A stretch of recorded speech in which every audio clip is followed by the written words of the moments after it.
Welcome back to Rachel Be the Healthy We. Today we're going to be doing a how-to fathead dough. Here are the ingredients we're going to be using. You'll see some variations and we'll discuss that later.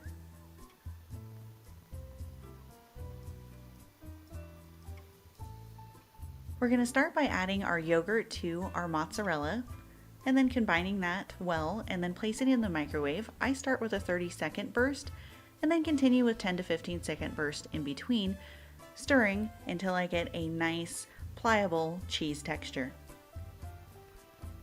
Once you get that nice pliable cheese texture, we're going to go ahead and add our egg in. This will take a few moments, and that's okay, just be patient, it will incorporate. I also like to use a stoneware bowl that retains heat, which helps keep the cheese in a nice texture during this process.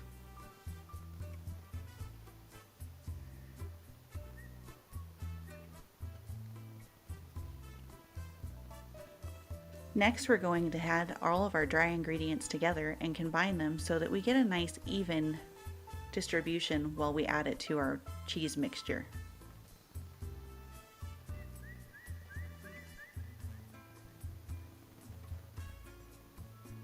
I like to fold this in. I find this is the easiest way to get a good, thorough mixture rather than having pockets of cheese.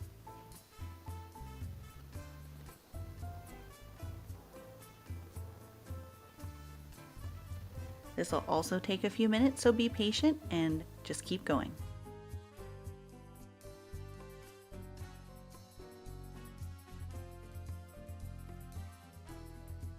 Once it's thoroughly combined, you're going to want it to be at room temperature. If it's still a little warm to the touch, you can go ahead and refrigerate it for 5 to 10 minutes. This particular batch, I believe I refrigerated for about 3 to 5 minutes before I rolled it out. You're going to go ahead and oil your parchment paper. I used avocado oil spray here.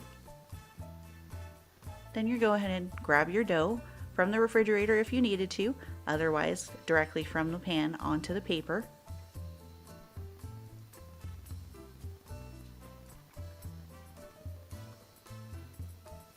Cover it with a second piece of parchment paper and roll it out to your desired size.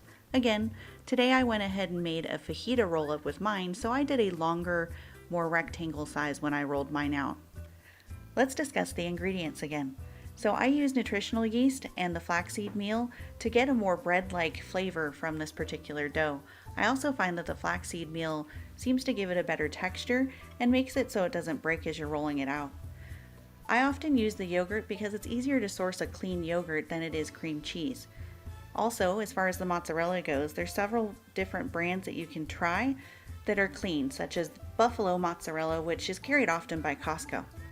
To make this recipe a sweet version for cinnamon rolls or even danishes, go ahead and withhold the nutritional yeast and add in 3 tablespoons of your favorite sweetener, such as erythritol or allulose. I hope you enjoyed this video, and thanks for watching!